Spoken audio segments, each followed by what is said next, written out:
Novel Bandit Cantik. Bab 1 Beraninya Kau Memukulku. Yan Jinyi telah dihidupkan kembali. Dia sudah mengantri selama 500 tahun di neraka untuk menunggu waktu kebangkitan. Tidak ada cara lain lagi. Saat itu, terjadi perang yang sangat sengit. Di dalam kelompoknya, dia adalah pemimpin bandit yang memiliki solidaritas tinggi, cinta persaudaraan, dan berpegang teguh pada keadilan. Mana mungkin dia hanya diam saja melihat para pengikutnya mati mengenaskan. Dia tidak dapat mengendalikan diri untuk sesaat dan pada akhirnya membunuh semua musuh. Kalau tidak, dia mungkin tidak perlu mengantri terlalu lama untuk dapat bereinkarnasi. Yan Jinyi berbaring lurus di tempat tidur besar sambil menatap langit-langit. Jika bukan karena dadanya yang sedikit bergerak naik turun, dia mungkin dikira sudah mati. Tiba-tiba, wajahnya ditampar dengan keras, hingga langsung meninggalkan tanda berbentuk 5 jari berwarna merah di pipi putihnya. Kau kira masih bisa berpura-pura mati? Ha! Dasar jalang, beraninya kau merayu tunanganku. Lihatlah, akan kubunuh kau hari ini. Rasa sakit yang membakar di wajahnya membuat Yan Jinyi mendadak dapat berpikir normal, dan pikirannya seketika kembali fokus. Pandangannya langsung bertemu sosok seorang wanita penindas yang sombong dan sedang berdiri di depannya. Wanita itu memakai riasan yang sangat tebal, seperti hantu di neraka, dan tubuhnya dibalut pakaian yang super tipis dan minim. Sungguh terlihat begitu menyedihkan, lengan dan kakinya sangat terbuka. Pada saat ini, wanita itu hendak melayangkan tamparan lagi. Yan Jinyi refleks segera menghindar dan duduk, lalu menggunakan satu kakinya untuk menendangnya dengan kuat hingga membuat wanita itu terhempas jatuh. Dari mana datangnya wanita rendahan ini? Beraninya kau memukulku, apa kau tidak tahu aku ini siapa? Ha! Ujar Yan Jinyi. Saat dia mengatakan ini, pandangannya menyapu ke sekitar. Namun, kemudian dia langsung tercengang. Tempat menyeramkan apa ini? Ada banyak orang di sekeliling ruangan itu. Pria dan wanita mengenakan pakaian yang aneh. Satu persatu dari mereka menatapnya dengan tatapan terkejut, atau bahkan lebih terlihat seperti menertawakan kemalangan orang lain. Selain itu, ada banyak hal aneh yang dipajang di sekitar, dan ada sesuatu yang gelap namun dapat mengeluarkan sinar terang. Barang-barang ini sangat asing baginya, namun entah kenapa ada rasa familiar juga.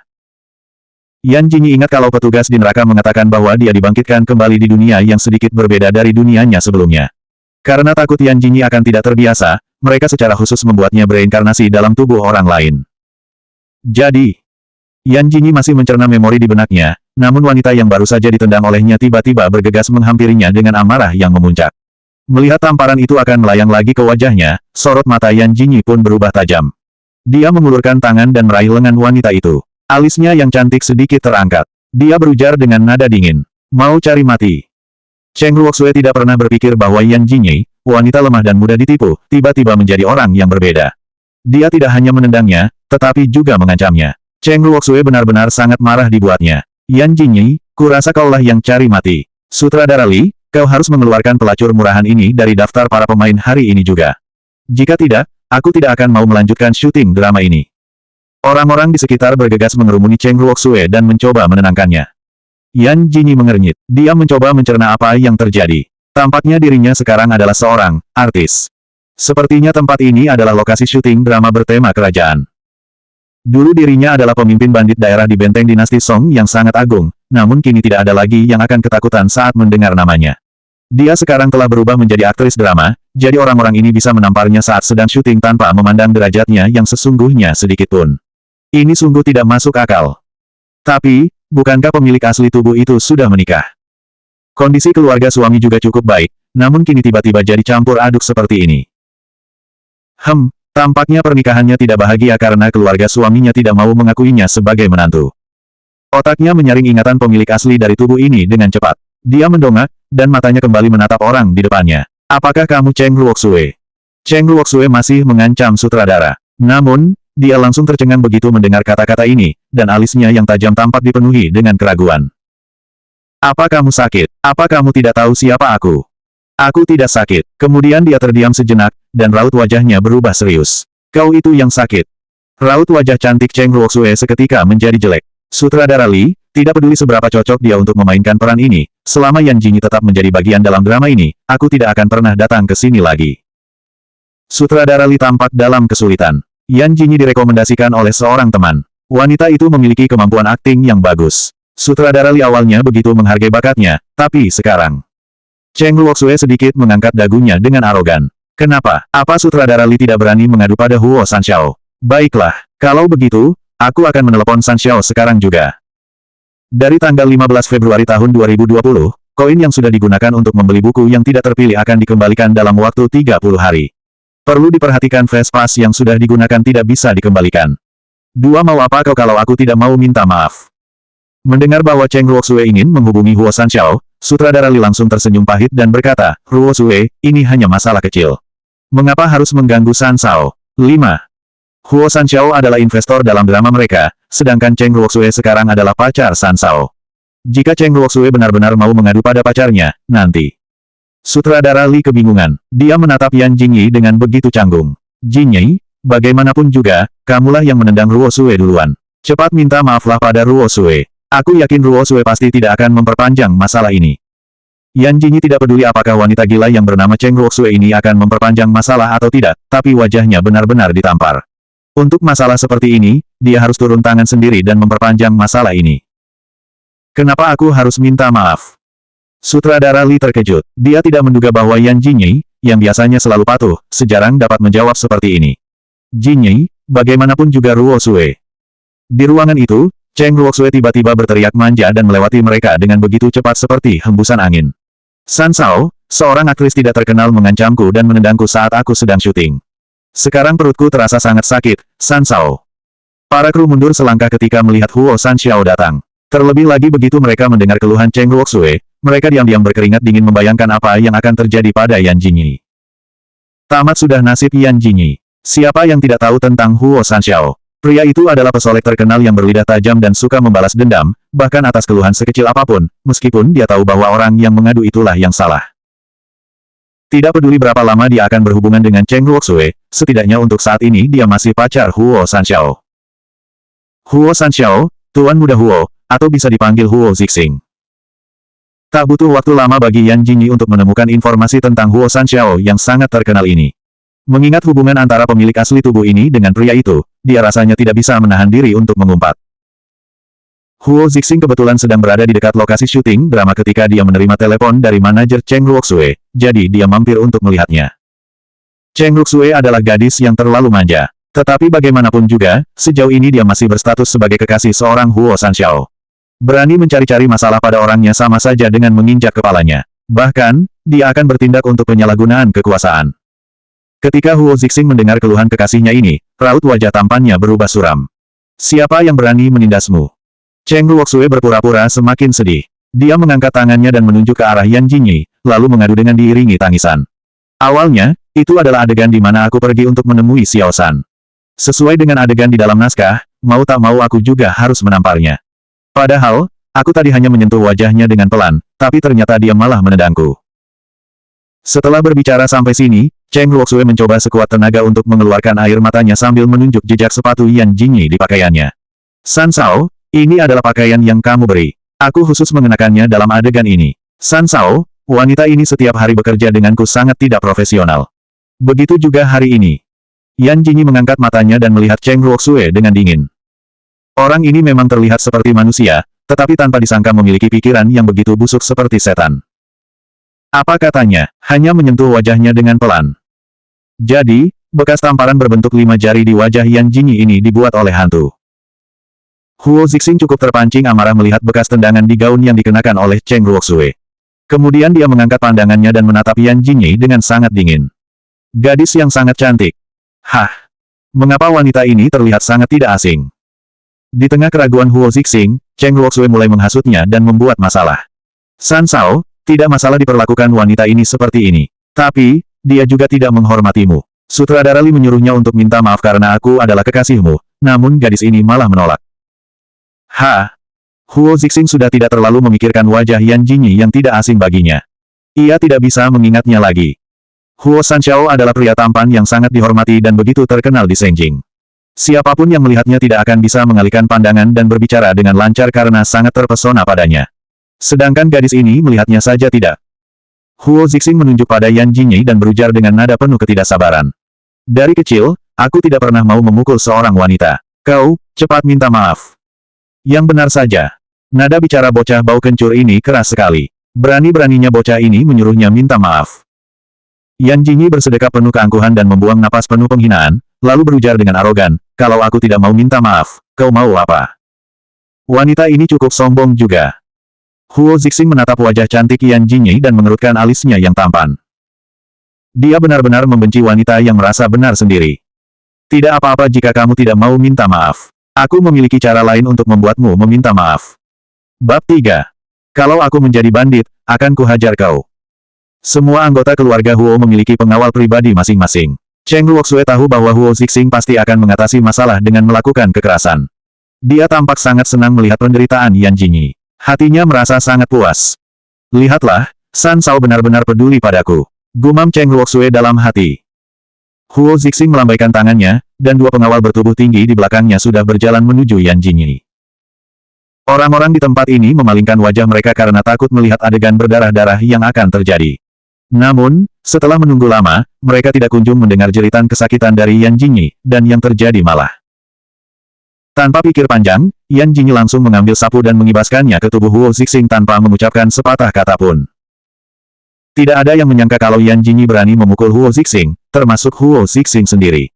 Huo Zixing pun menahan rasa sakitnya karena Yan Jinyi memukul tongkat sapu itu ke tubuhnya dengan begitu kuat. Rasa sakit yang menyengat langsung menjalar ke seluruh tubuhnya. Huo Zixing melompat di tempat sambil berteriak kesakitan, dasar wanita menjijikkan. Beraninya kau memukul seorang tuan muda sepertiku. Apa kau sudah tidak mau hidup lagi, ha? Huo Zixing benar-benar kesal, dan kelima jarinya mengepal erat. Dia siap memberi pelajaran pada wanita di depannya ini dengan tangannya sendiri. Namun, sebelum dia sempat menyentuh Yan Jinyi meraih lengan Huo Zixing dan memutarnya ke belakang. Dia berhasil mengunci gerakan Huo Zixing dengan begitu mudahnya.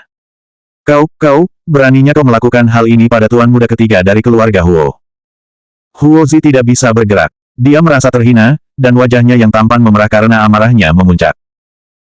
Yang lain bahkan lebih ketakutan, terutama Cheng Luoxue, yang paling dekat dengan keduanya.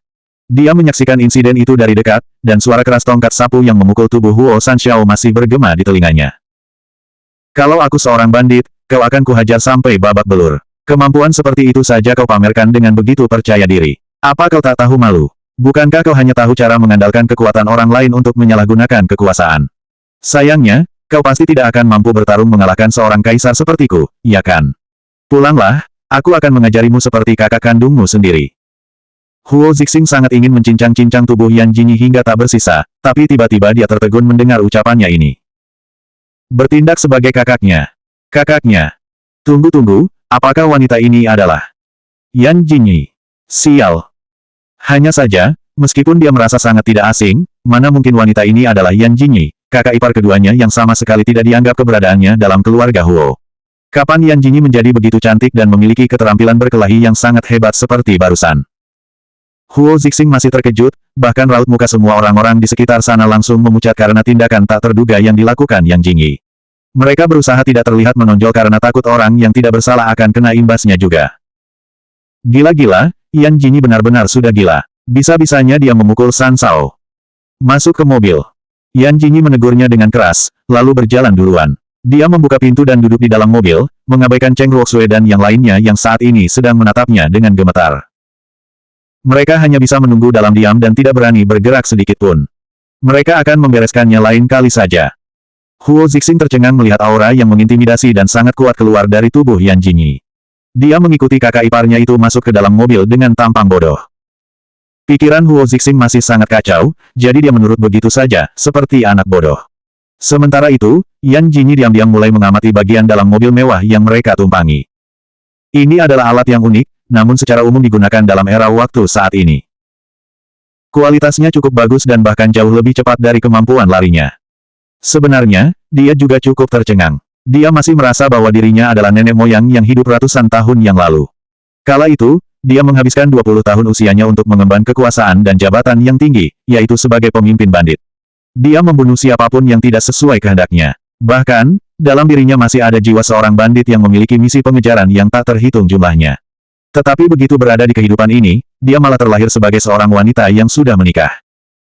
Sudut mata Yan Jixing membidik Huo Zixing, lalu dia menghela napas secara perlahan.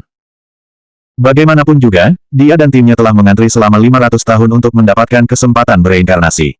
Tentu saja, dia sangat menghargai kehidupan ini.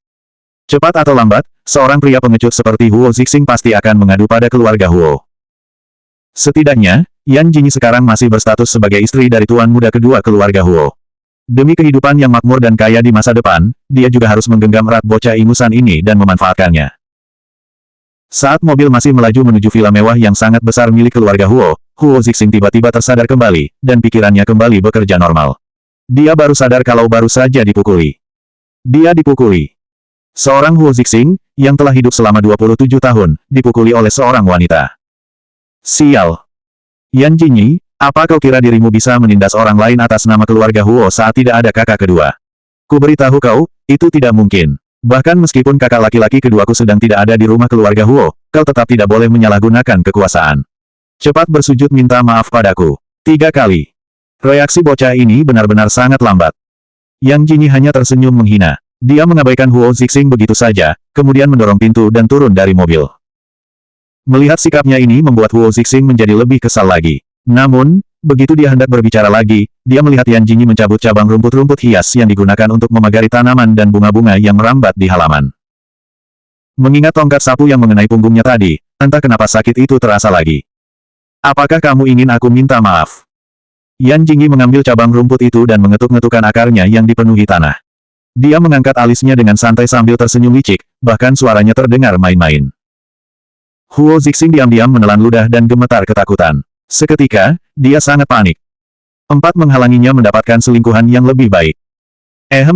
Aku tidak mau membuang-buang tenagaku untuk berkelahi denganmu karena kamu adalah istri dari kakak keduaku. Yan Jinyi hanya meliriknya sekilas dengan acuh tak acuh. Dia membuang ranting-ranting di tangannya ke tanah, kemudian berjalan masuk ke dalam villa yang ada di depannya dengan gaya angkuh. Huo Zixing pun mengikuti di belakangnya. Tatapannya memandang ragu-ragu sosok Yan Jinyi yang berjalan menjauh. Setahun yang lalu, Yan Jinyi datang menemui keluarga Huo seorang diri dengan membawa surat kontrak pernikahan yang ditulis oleh kakeknya. Dia meminta keluarga Huo untuk memenuhi perjanjian tersebut. Karena kakak laki-laki tertua sudah menikah, jadi kontrak pernikahan dengan keluarga Yan secara otomatis jatuh pada kakak laki-laki kedua. Baik Huo Zixing maupun seluruh anggota keluarga Huo, tidak ada yang menganggap Yan Jinyi sebagai bagian dari keluarga mereka.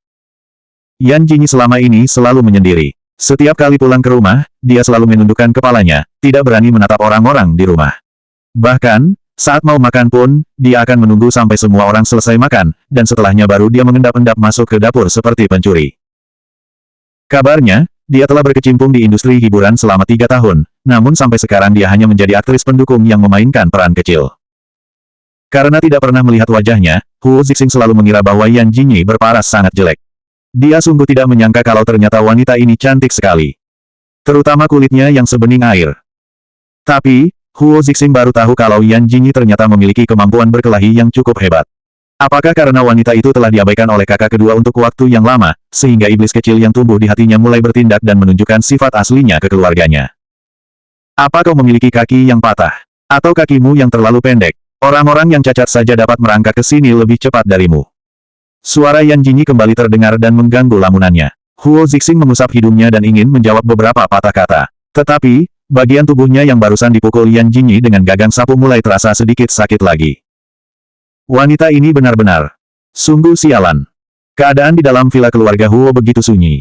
Hanya ada beberapa pelayan yang sedang bersih-bersih dengan hati-hati. Perhatian Yan Jinyi juga langsung tertarik pada dekorasi mewah di rumah tersebut. Sangat indah. Dekorasi rumah di zaman ini luar biasa istimewa. Dia berjalan sambil memandang sekeliling. Matanya melihat ke sana ke sini, memperhatikan setiap benda di dalam rumah. Benda yang berlayar gelap ini adalah televisi. Sungguh menakjubkan, akting para artis dapat ditampilkan pada benda ini sehingga bisa ditonton semua orang. Huo Zixing melihat Yan Jinyi tampak tercengang, seperti orang yang baru pertama kali masuk rumah mewah. Dalam hatinya, dia memandang rendah wanita itu. Hei, kakakku telah menghabiskan banyak uang untuk lukisan itu. Jangan berani-berani memotorinya, kalau tidak, kakak akan membunuhmu. Berhati-hatilah. Baru saja Huo Zixing selesai mengatakan ini, Yan Jinyi tiba-tiba menoleh dan menusuknya dengan tatapan yang sangat tajam. Huo Zixing seketika merasakan hawa dingin yang naik dari kakinya dan membuatnya langsung menutup mulut. Persetan, mengapa wanita ini memiliki aura yang begitu menakutkan? Huo Zixing benar-benar melihat bayangan kakak keduanya pada diri Yan Jinyi. Aku akan masuk ke kamar. Panggil aku saat makan malam sudah siap. Huo Zixing menunjuk ke hidungnya sendiri dengan ekspresi yang tampak sangat tidak menyangka. Kamu serius menyuruhku untuk memanggilmu makan malam? Yan Jinyi menyipitkan matanya dan berujar seperti memberi pertanyaan maut, kenapa? Tidak mau. Ah! Perasaan suram yang sangat mengerikan ini datang lagi. Huo Zixing buru-buru menggelengkan kepalanya dan berkata, aku akan memanggilmu nanti. Hampir saja. Villa milik keluarga Huo berukuran sangat besar. Selain bangunan utama, ada sebuah villa kecil di belakang yang disediakan untuk para pelayan. Bangunan utama terdiri dari 4 lantai, dan sebagian besar hanya kamar kosong. Hampir semua pemilik rumah tinggal di lantai 2 dan 3. Kamar Yan Jingyi berada di ujung lantai 2 dan pernah digunakan sebagai gudang barang-barang yang tidak digunakan. Melihat tampilan kamarnya yang sederhana, Yan Jingyi hampir tidak percaya kalau ruangan ini berada di satu bangunan yang sama dengan ruangan berdekorasi mewah di lantai bawah yang dilewatinya tadi. Namun, pemilik rumah menyuruh pelayan membersihkan tempat itu sampai sangat bersih. Tidak lama kemudian, pandangannya tertuju pada foto berbingkai di atas meja samping tempat tidur. Itu adalah foto 2 orang yang diperbesar. Pada zaman sekarang ini, benda itu disebut foto. Latar belakang foto itu tampak begitu meriah, dengan warna merah yang mendominasi. Foto tersebut menampilkan seorang pria dan seorang wanita yang berdiri berdampingan.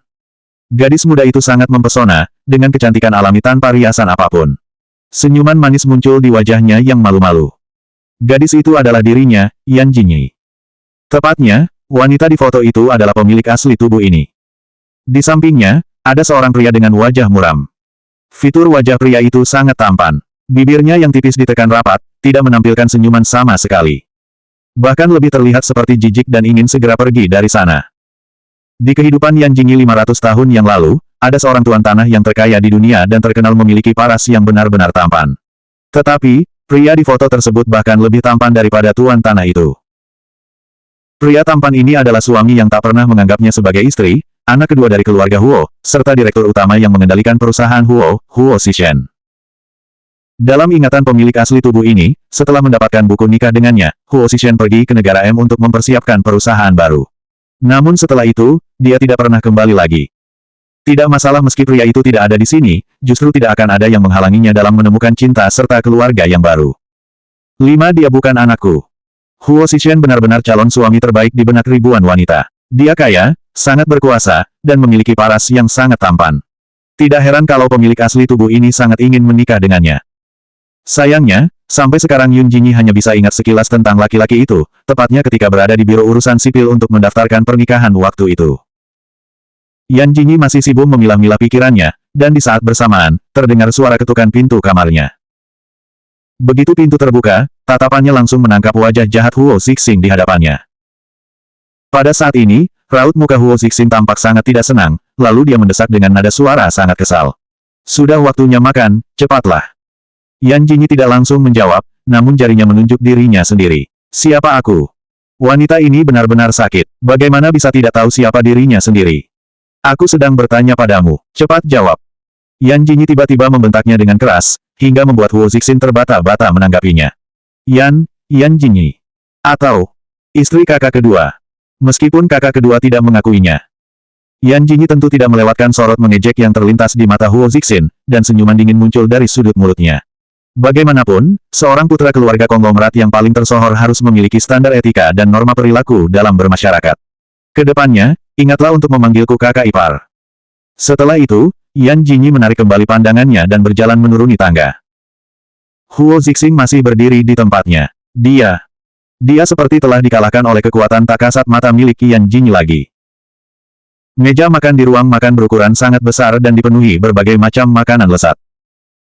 Yan Jingyi adalah seorang bandit yang memperhatikan pengendalian diri. Dia tentunya harus menerapkan berbagai etika dalam setiap tindakan. Ketika Huo Zixing duduk, dia melihat Yan Jingyi memakan semangkuk makanan dengan elegan. Sikapnya begitu lemah gemulai, dan setiap gerakannya tampak anggun seperti wanita di televisi, begitu enak dipandang.